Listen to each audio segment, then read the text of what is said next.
Good afternoon, and welcome to Lancaster Connects, the show about small business and small charity success in Lancaster County. My name is Ben. Flying solo today. Jeff is still recovering from his knee replacement surgery, and he had some physical therapy appointments this afternoon. And if you are joining live, we started the show a little late today. Uh, Today threw me a curveball. I had to be out in the truck this afternoon or this morning and this afternoon. Did about 3 jobs in Maryland. Did a couple jobs here in Lancaster. Got, I think, 5 jobs done, hundreds of miles on the truck. And I literally just pulled into the parking lot like 5 minutes ago. So our guest and our podcast producer, Chris, very gracious and able to push our normal start time back an hour. So thank you very much to them. Of course, if you're watching this anytime after 3 o'clock on March 13th, it doesn't matter. I know a lot of folks, join us live, but a lot of folks watch after the fact as well. So again, this is Lancaster Connects. We highlight local small businesses making an impact in the community, and also of course, nonprofits and charitable organizations. We've got a great one on today. I'll introduce her in just a moment. Just a quick mention that we love your comments during the show. Commenting during the show earns you prizes. We spin the prize-a-later at the end and pick a winner for some Less Snore, More Cuddle drinkware or an on-the-go bundle, which is a little blanket and a little pillow. Jana, thank you so much.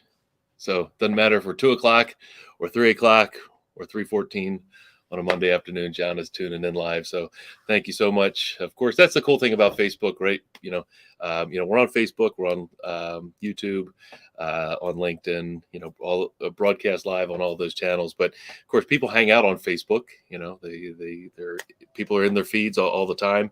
And if you're in there now, you may see this live feed being put out there. So thank you, Jana, for watching as always and commenting and being like number one groupie fan. So without further ado, I've made our guest wait about an hour and a half or so past the time where we normally would start. We've got a great guest today, Maureen Westcott of the Arc of Lancaster and Lebanon. Did I get that right? You did. Very good. Thank you. And you even said Lancaster, not. Yeah, right. Not the other way to say it. Yeah. How are you today, Maureen? I'm well, and then very flexible for today. It's the only day of the week it's flexible, so you got me on a good day, Ben. Thank you so much. Normally there's a chance to talk to the guest, 10 or 15 minutes before the show starts, but we just had to get right into it here because, like I said, I just pulled into the parking lot there. So again, thank you for being on, and thank you for your flexibility there. So couple things that are unique about Maureen. Maureen, you're a customer of Gardner's. I am a brand new customer, yes. Just within the last month or so. It was. I decided I wanted an adjustable bed, and I went to 3 different stores.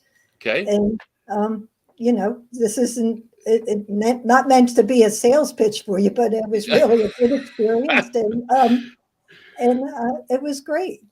So that's awesome. So, we do typically towards the end of the show, I share a sleep better tip, and we share a testimonial for Gardner's Mattress and More. Of course, this is Lancaster Connects, but we produce the show at Gardner's Mattress and More, and it's the Gardner's funding that makes this show happen. So I guess they're our sponsor, right?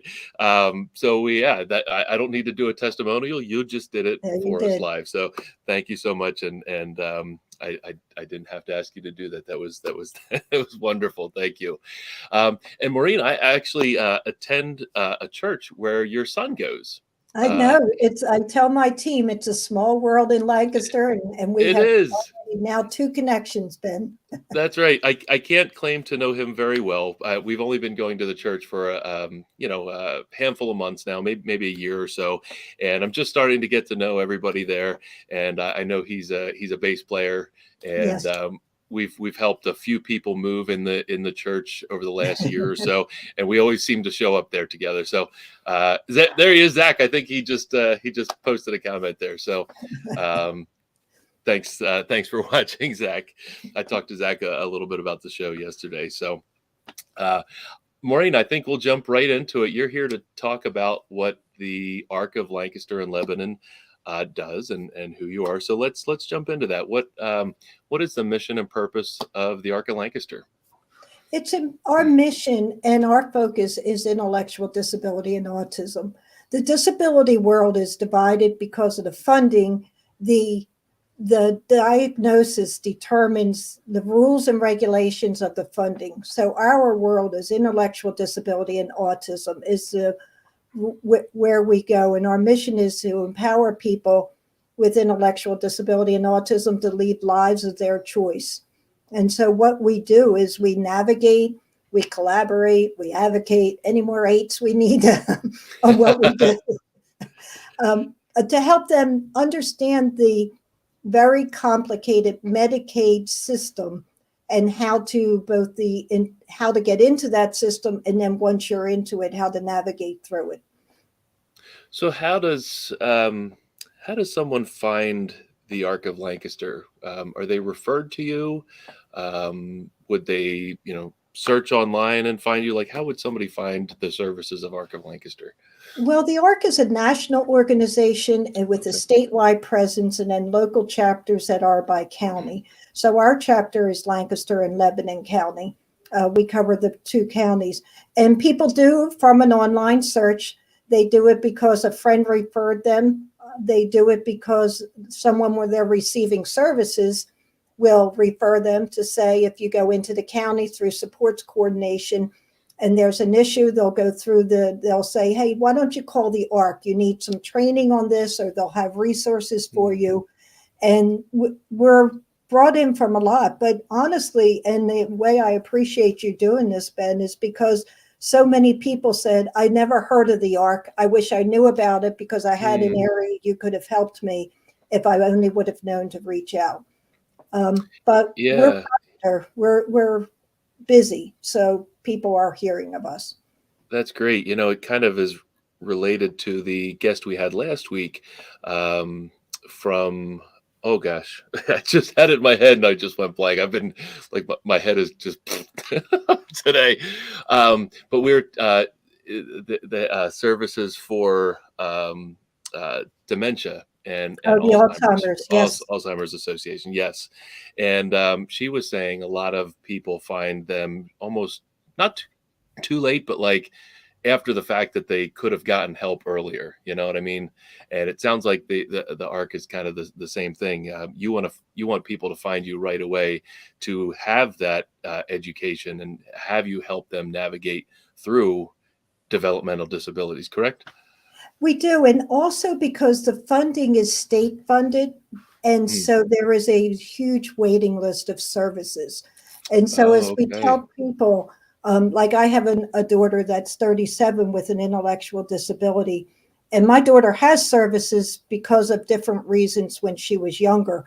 But we'll get parents contacting us that are 70 or 80 and saying, I need to think about when I pass away, what is the help for my son or daughter? And if we're looking at a 5-year waiting list for services, you really wish that you started that conversation when someone was in their 20s or 30s. Because just because you start the conversation does not mean you're going to be able to receive the services just because it's underfunded by the state. Oh, right. Wow. Yeah, that's disappointing that it's underfunded, because it sounds like there's definitely a need and a growing need there. And now, even with that, Ben, just to finish that thought, it's not even underfunded. There's now a waiting list within a waiting list because the direct support professional crisis has meant, again, with state set rates, that people might have the ability to have a waiver, which is what it's called when you get the funding, but provider's not able to provide the services because they don't have the staffing support. A little bit like what you dealt with today, that, when you need staffing, and it's not because they're not good staff, but life happens. our team members, and Yep. people are waiting for services because the providers do not have openings to provide it because they can't find the staffing support to provide those services. Yeah. Yeah. So Yeah. that's our world where we help make that known to the community, and we help work through what can you do in the meantime. Right, right. Yeah, that makes sense. I know. I know the ARC runs a ton of programs. You have a lot of different programs for those with intellectual disabilities and developmental disabilities.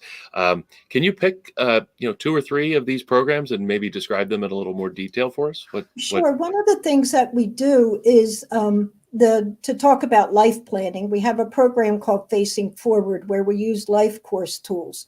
And the life course tools, actually on April 22nd, we're going to be having an all-day seminar workshop on this to talk about what we do. But that helps parents to say what makes a good life and what does not make a good life. And right now we're doing this one-on-one with some families once a month, but we're also, as I say, going to do that as an all-day Saturday seminar. We don't charge for our services. Everything we do is to come in. Families have enough, they do.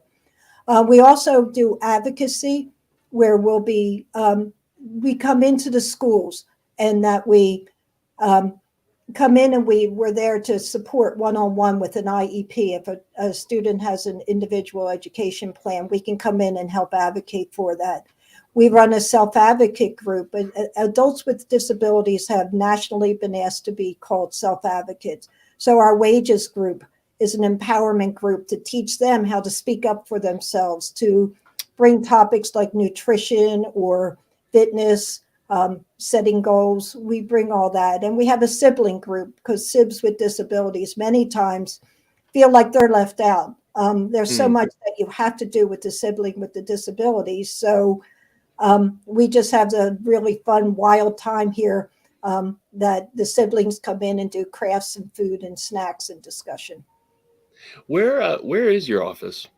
We are in Lidditz because as we're both Lancaster and Lebanon, Oh, Lidditz is halfway between. So we're out by the sheets perfect. there on Airport Road, Yeah, which is that's really a nice. perfect You location. can see our swoosh and our branding from the road, and that's Okay. important, you know. Yeah, I'll have to look out for it. You're right off of 501, I guess, or Yes, right in I that love area. Yeah. 501 on Airport Road. Yes, Yeah, yeah, yeah. That's great.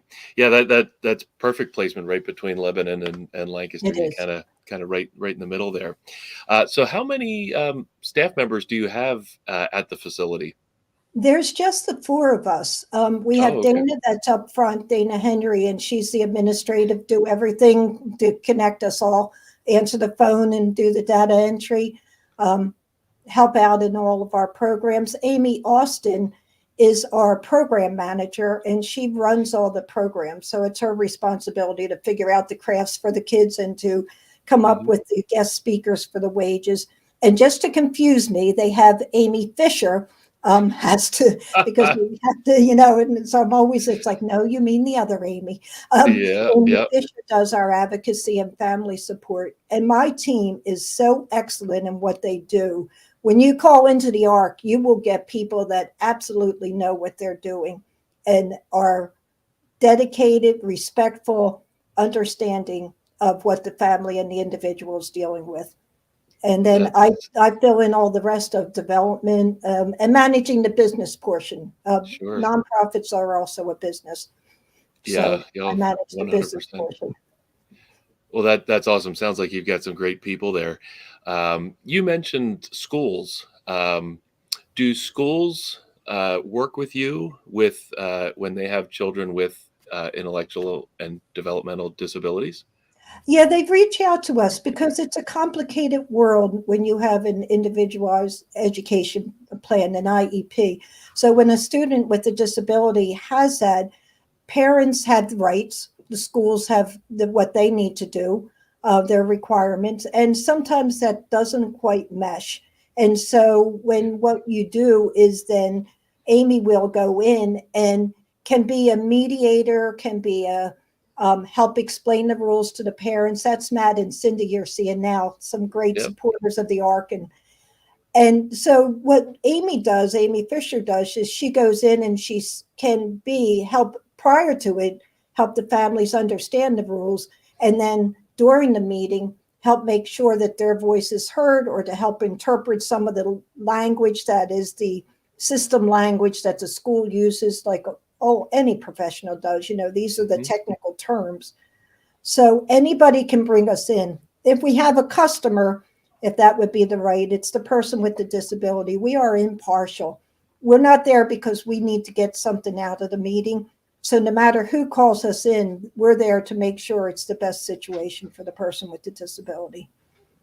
That makes sense. That makes sense. How long have you personally been with the Arc of Lancaster? Well, I've been here 10 years. This is my 10th year here, but I was for 5 years with the Arc of Pennsylvania doing their policy work. Oh, okay. And then a little bit before that, I was a provider. I helped run a small group home. And then, as I said, I've been a parent for the 37 years of a person with a disability. Right. And so, but in the 5 years with the state chapter was really good, because my whole role there was to understand the rules and regulations at a state level. And then coming into the local chapter just helps me to partner with the local providers, with the counties, with the families. So I come at it with a perspective of knowing all parts of the puzzle. Yeah. I'm certain that that's so important. You completely understand the need, and when it comes to helping the patients or clients, and the parents, and everybody involved, like, you're the person. You've been through it, and everything that everybody else is going through. From So the that's different wonderful. lenses. Yeah, because depending on what lens you look through, Yeah. if you're a provider running the services, you have state rules and regulations you can't always just do. If you're the family member that wants the best for an individual, and then if you're the individual trying to grow up and move away from mom and dad, we have the same typical things that happen with any person becoming an adult. And so knowing all that is a way of bringing conversation. And we're also a civil rights group where disability rights is part of the inclusion and diversity. And so we can also bring conversations of why isn't a person with a disability at this table? And so we also bring awareness to when people are in their communities of faith, or in their social, or at their gym, or wherever. Where are the people with disabilities, and why are they not there? What can we do to change things to make it that they can become inclusive parts of our society? So the ARC is very involved in the legislation and or getting legislation moved forward. Is that correct? Well, it would be if there was typically, but some of it's just social changes. It used to be you would do a simulation of why this is what it's like to be a person with a disability, put on gloves so that you can't handle things well.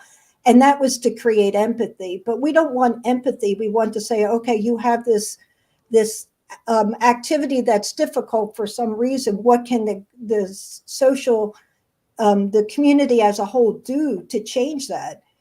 Can you make something at a church if there's someone with visual disabilities? Can you read over whatever the PowerPoint is rather than just having the words up on the screen? What can you do to change society so the person with the disability can fit? We see some of that in physical disabilities with access to curb cuts and that the ADA put through. But in the intellectual disability world, sometimes people forget or don't understand what accommodations they could make easily to include a person with a disability.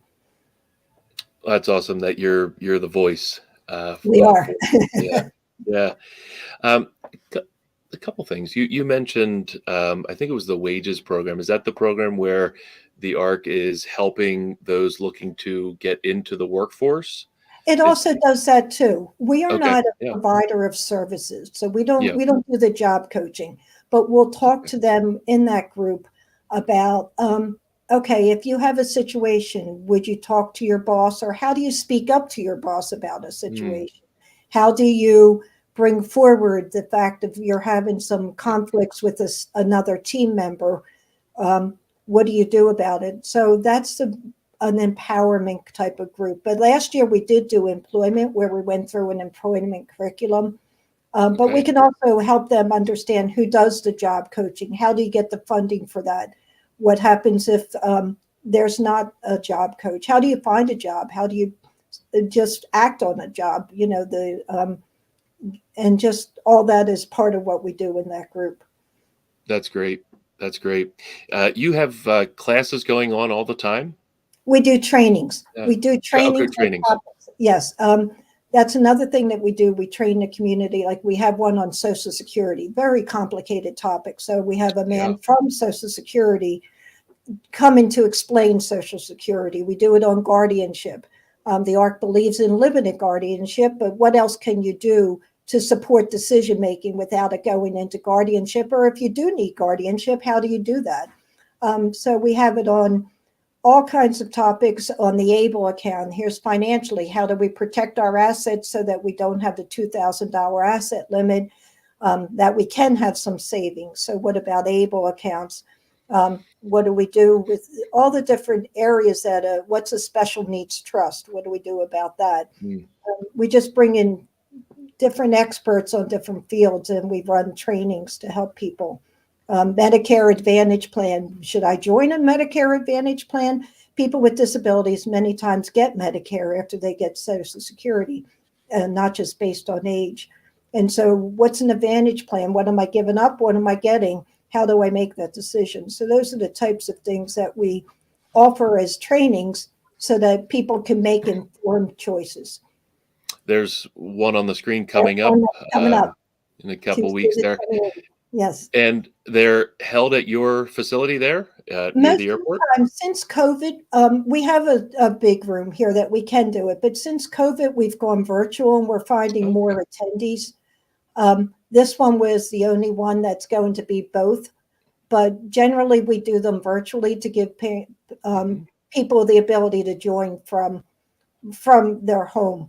We've been finding that's better. Our parent group that we had Tuesday night last week, though, was in person. And so we had 8 to 9 parents that came together to share and to start making links. So we do a combination of both. That's great. You mentioned COVID and how things, changed and went virtual. A lot of things were upset by the whole COVID thing. And, when things went virtual, that was the only option for most things. But when you think about it, it's like, from your standpoint, you've actually benefited from the fact that virtual classes are better attended, and the people that attend the meetings, we're all busy lives, and sometimes it's just you don't have time to drive home, right? But you can log on at, well, of course I couldn't log on at 2:00 today, but most of the time, you can just, log on at your meeting time of 7 or 8 o'clock, whatever it is. And, spend your hour on the computer, and it's a very efficient use of time for everybody involved. So, that's great. Do you ask people to register? I guess you do, because you have to send out the links. We do. And we don't promote a Zoom link. We found families prefer to use Zoom rather than Teams when they go onto these, and we don't want to promote the Zoom link publicly. So we use Eventbrite to register, and then I send a private Zoom link to them, just to protect people. And when we have the in-person on April 22nd, obviously we want to offer some lunch, so we need to know how many boxes of food to buy. There you go. Yeah, you got it. Can't let anybody go hungry.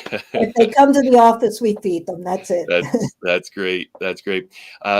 Poking around the website, preparing the show, it looks like there's a ton of information on there to assist families and personnel involved. Can you share how that helps and how somebody would use the website? It is, and I appreciate that. I'm right now and trying to clean up the website a little bit. It's a big project.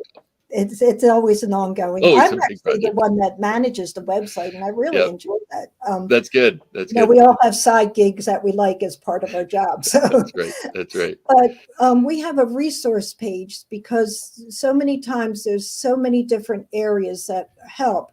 And you can see that you can get under early intervention, school age, adult, assistive technology. Each one of those, if you click on the gray box, will bring up further boxes related to that topic. And each one of them, we try to link to the professionals of the other sort as much as, I don't want to be the keeper of their information. If their website changes, I want it to just link to their website. Right, and so then it would just show you different resources under that topic. Financial is a big one. People always want to know, where can I go to find a rep payee? So these are the ones. How do I find out information of people that will provide these services? So we're always trying to put resources up there of people that they can call for help in this area. And so we have it separated by categories. I'm always looking. If somebody thinks they want to, then we will talk to them about it. Legal is a big one. There's a lot on guardianship that way. So then it's like, okay, here's just how you can find this. Go find these people. There are people that we have worked with in the past or that we have met that we just try. And if it's somebody's listening that would like to be listed as a resource, then they just reach out to me and I'll talk to them. I try to make sure that it's something that is a good experience for somebody. Now, was the ARC of Lancaster or the ARC of Pennsylvania around when your daughter was growing up? Did you have this as a resource? Well, I didn't. And the ARCs were around, but I didn't know it. And so my daughter missed a lot of resources that would have been helpful to her. Right. That's why we want to get the word out. It was there. The ARC of Chester County, where we were, is a long-term place that does wonderful things. Each ARC chapter does a little bit different in what they do. They're each their own business, if you would. But no, we came late to the game. And until I actually started working for the state chapter, I didn't know the breadth of what an ARC can do for an individual. And so that's why we want to just let people know we're here. And if it's not us, we're also a no wrong door. Like I said, our focus is intellectual disability and autism. But we don't want people to say, oh, I can't call the ARC. Call the ARC, and then we'll say, no, that's not us. That's not our area of expertise. But try this group. That might get you closer to without going through 20 phone calls. Well, and that's so important. In the 2 years that we've been doing this podcast, we've talked to, this is episode 86. So we've probably highlighted 50 or 60 nonprofits and charitable organizations. And, that's a thing. There a lot of organizations are connected. And I think the key for somebody going through whatever they're going through and they need help, make that phone call. Because like you said, if you're not the organization that can help, you likely know who can help. And just simply, picking up the phone or visiting a website, doing a Google search. It's really never been easier to research information now compared to even, 10, 15 years ago. So, but, I know like a lot of organizations, especially in Lancaster, they're just all connected. And, if you're looking for assistance for whatever it is and you contact one, you're likely going to get to the right place if who you're calling is not it. So that's fantastic that you're willing to help beyond what you're able to do. At the Those ARC. agencies are there for their own expertise. And why would I try to do it? That's right. And they do the same. They'll refer back to us. Lancaster is a wealth of different social agencies. Absolutely. And so there's so much, like housing. We get called about housing, and there's such a low amount of affordable housing in Lancaster County and probably across Pennsylvania. So what do I do if I want to find housing? And so we can say, okay, here's some of the groups you can call about that. And that's the type of thing. Or I'm having a question with my medical assistants. Who do I call? Well, here's a place that might help, type of deal. Yep. That makes sense. So you've got an upcoming big event. It sounds like it's an annual gala. Is that what you? It is our gala and our auction. Yes. Okay. Yep. Tell us about that. What it is, when it is, how somebody can participate. The ARC does not charge for our services, and we do have a couple of contracts to underwrite our advocacy, but mainly over 50% of our funds are raised through fundraising donations. And so the gala and the auction is our largest one. And what it is, it's on May 6th at Bend Creek Country Club. The auction will open up the week prior for virtually. You don't have to be at the the gala in order to participate in the auction. We are accepting auction donations if people want to donate something. We have sponsorships and advertisement for the program as ways of underwriting the cost of the auction. You can see some of our sponsors are on there now. And so this is a fun night. We do a gala a little different. We don't bring in national speakers or big speakers. We have program participants come and that will share about what the ARC does. But it's a nice, fun night. You know, Bent Creek, it's going to be good food. And we have the cash bar that's enjoyed by many. And the auction items are all there. And the people are, when we first started virtually with the auction, we thought, oh no, is that going to make everybody on their phone? But people are so engaged. Oh, your phone dinged. Did you get outbid? Okay, now, oh, look, there's somebody outbidding me here. Who is it? It just creates a really fun evening, but it is our largest fundraiser, and we hope to raise about 25 or 30,000. So participation is critical.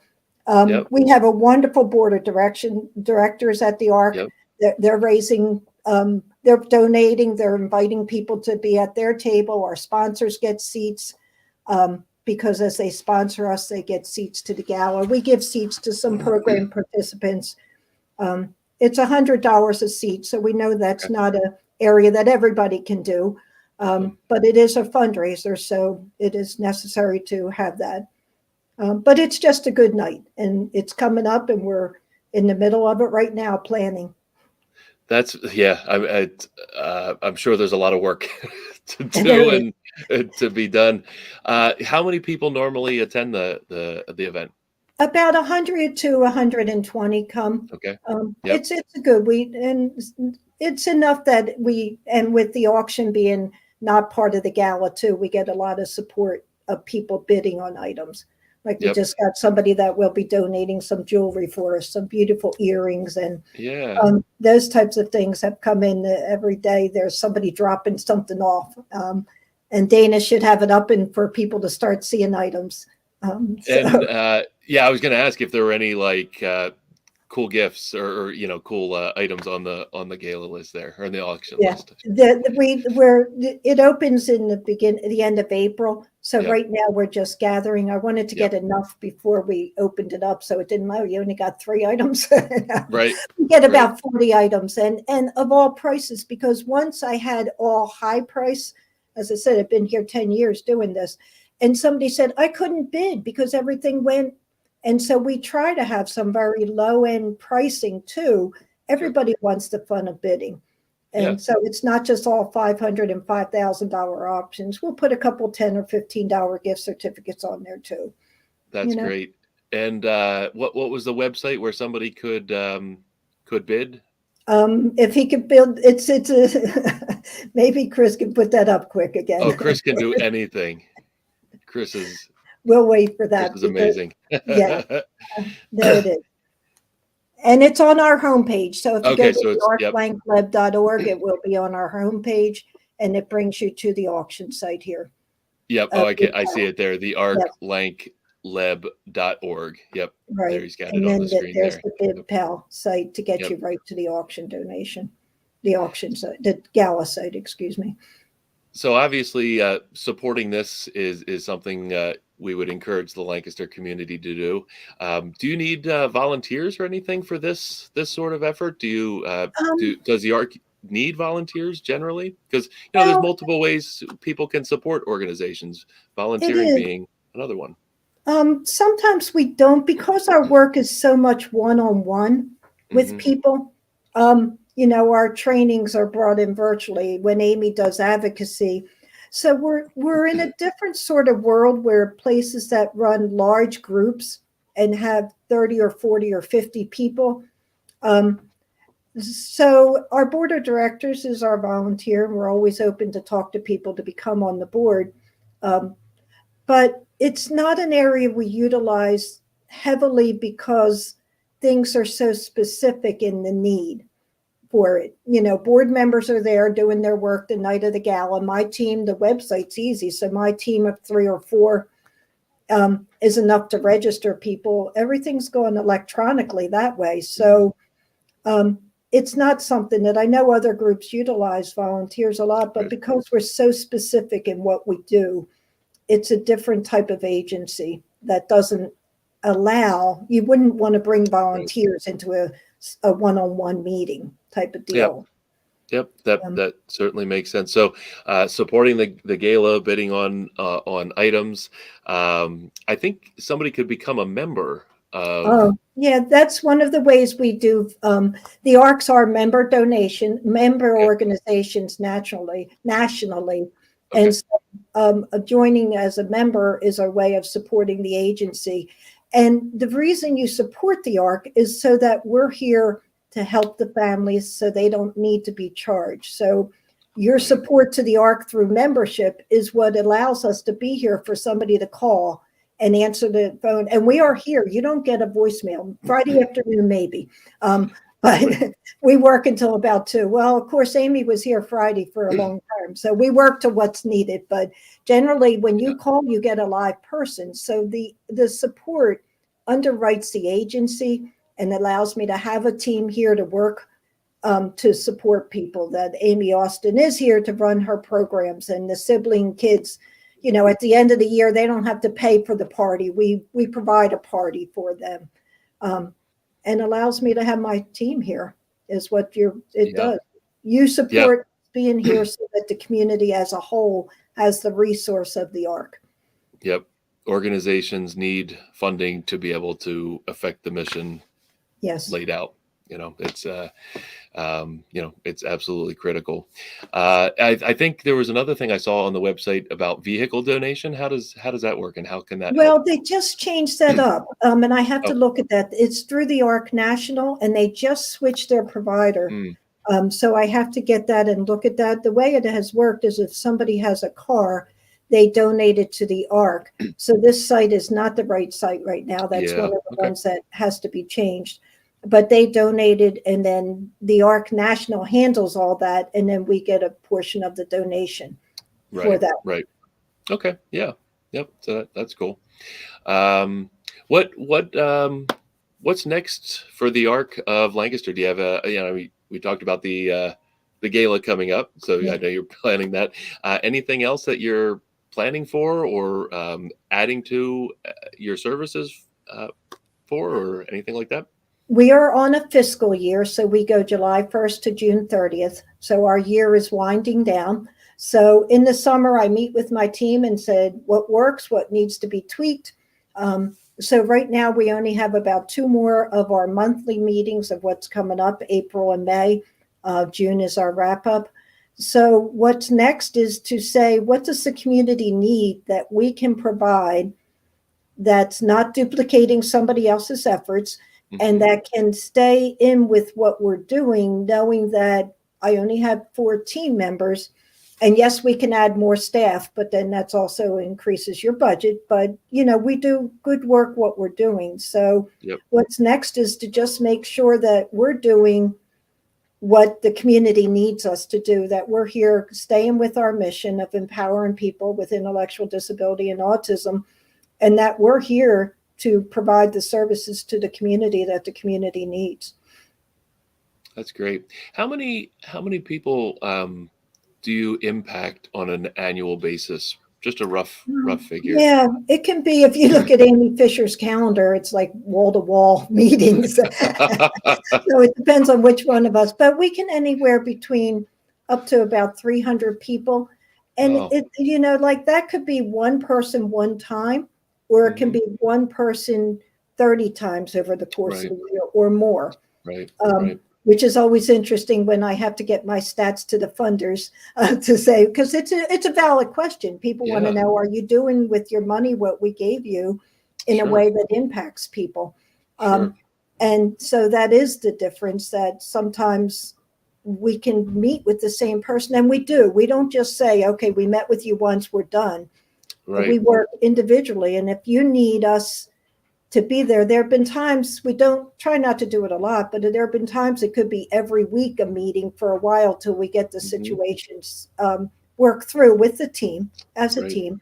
And there's other times we're on that call every month because there wants to do updates. The provider saying, okay, we're going to try a behavior plan. let's see how it works and we'll get back together. Sometimes it's a crisis and we have to be part of Adult Protective Services investigation as there's abuse that goes on. And sometimes it's just one time. Somebody calls, they need a resource, we give them the resource and that helped them.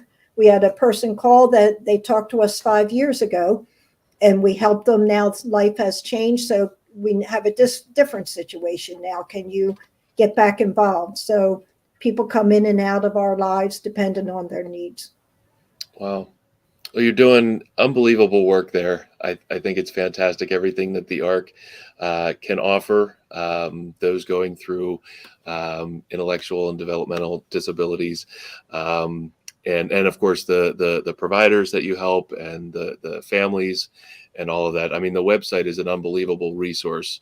I'm kind of blown away of all the different links to all the different organizations that can be of assistance to those who need it. So that's fantastic. And often when we have nonprofits and charitable organizations on, Jeff and I will make a donation. So I saw on the Gala page, there's a section to click to donate. So we'll be sending you a donation on behalf of Lancaster Connection Gardeners.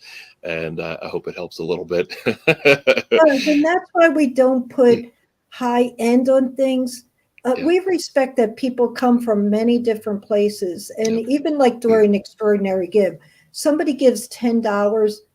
We appreciate that. It all adds into, and all funds come directly to our services. They're here to support our services. We're, as I said, we run really lean with just the 4 of us and in our office here. And so we appreciate any level of donation that people give. It really is important to us that people know it's not just we have the high givers and everybody else is. Any amount is so appreciated and makes a difference in what we do. Yep, that's a great point. Yeah, we like I said, we talk about it all the time on the show with nonprofits and charitable organizations, and sometimes people can support financially, but you don't need to feel like you need to hit a certain level of financial donation to make an impact. Like you said, a small amount goes a long way. Yes. So that's fantastic. Well, thank you so much for being on. We'll get to our connection cocktail here in a little bit. Connection cocktail is just a way to get to know Maureen a little bit better and maybe the things that you like to do in Lancaster. Of course, we highlight charitable organizations and businesses and whatnot, but we also like to find out what people really like to do in Lancaster, because that's cool too. So let's see, what is your favorite thing to do in Lancaster? Do you have one? Yeah, I like, well, not now because I'm annoyed with the weather. I'm glad there's no snow. We all are. Zach posted about 30 years ago in 93, we had that horrible snowstorm, but I love getting out on my bicycle and driving around in the trails that we have. I'm in Lidditz, so I'm right near the one trail, the opening to it, and the rail trail that goes. So I start at mine and I can go all the way up to Effort if I'm so do it. But Lancaster is a good place to eat out and to do the trails. It's just a good outdoor area to go to the parks and to sit. So that's a lot what I like to do, just to take the dog for a walk in the neighborhood. I happen to live in a neighborhood where I know my neighbors, and it's the first place I've ever, you walk up and down the street and I know everyone in the house. So it's a good place. There's a great sense of community in Lancaster. I moved into a neighborhood. Actually, it's the neighborhood across the street from Life Church, where Zach and I go. And, I live in a little cul-de-sac, and everybody knows everybody. We have little neighborhood parties. It's a really cool community, very welcoming and whatnot. So, the rail trails are great. We've done the Ephrata Lidditz one. Now, we started in Lidditz. We didn't get all the way to Ephrata. Get small kids on bikes. They don't, they can't do miles and miles. But that is a nice, wide open, well-maintained trail. That's cool. So, annual event that you like to go to, and this can be self-serving. No, it's fine. It's actually with that. I have a daughter that lives in Baltimore, and Okay. has 3 grandchildren down there. My son Zach up here with his 2 grandchildren, and Zach and Mal, and then my daughter Elise. So what we do is over the 4th of July, Jessica comes up, and the kids need to go up to Nana's for the 4th of July, and we have a little bit of a family cookout, and then we have to go into Lancaster, into Lidditz, and get ice cream at Greco's, actually, is what we have to do, plug out for Greco's. That you know, and then in the morning I have to go to Stauffer's and get the donuts. So, you know, there's some traditions that families have, and this area is good for that. And that's why living here is good for me, because I have family nearby. I have family that's down in Chester County, and we've just started a monthly breakfast. Whoever can come, because my family's huge. And so I'm one of 7 siblings. So lots of people.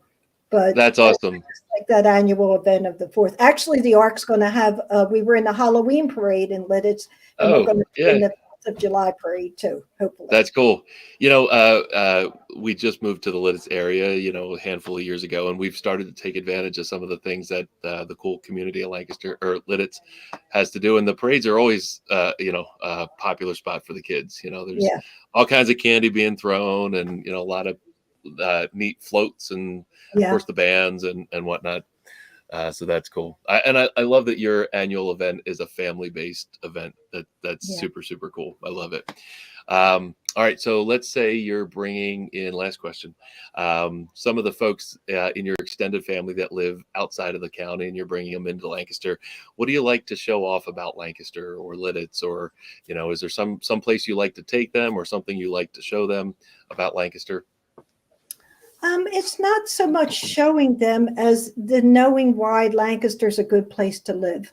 You know, the diversity of Lancaster and communities of faith and restaurants, and the different groups that are out there that you can always find, the Longs Park music, or you can find, you know, the beer fest or the balloon fest, or there's always something as, because it's like you said, family's important to me because I come from such a large family. When bring them in, that it's that there's so many different things of different ways, that it's not just homogenous of one kind, and that diversity is important. You know, to see, oh well, like my one sibling might go kayaking. Well, I don't like kayaking, but can we find kayaking and trails at the same time? And that type of thing. So I just really appreciate there's so many things to pick from. There really is a diverse amount of options to choose from, to do recreation or anything, shopping, entertainment in Lancaster. Lots of eating out. Really cool. I love eating out. So, you know, that's a lot of great options there too. Well, Maureen, thank you so much. Of course, thank you for being a customer of Gardener's Mattress and More. We very much appreciate it, and hope you're waking up happy every morning.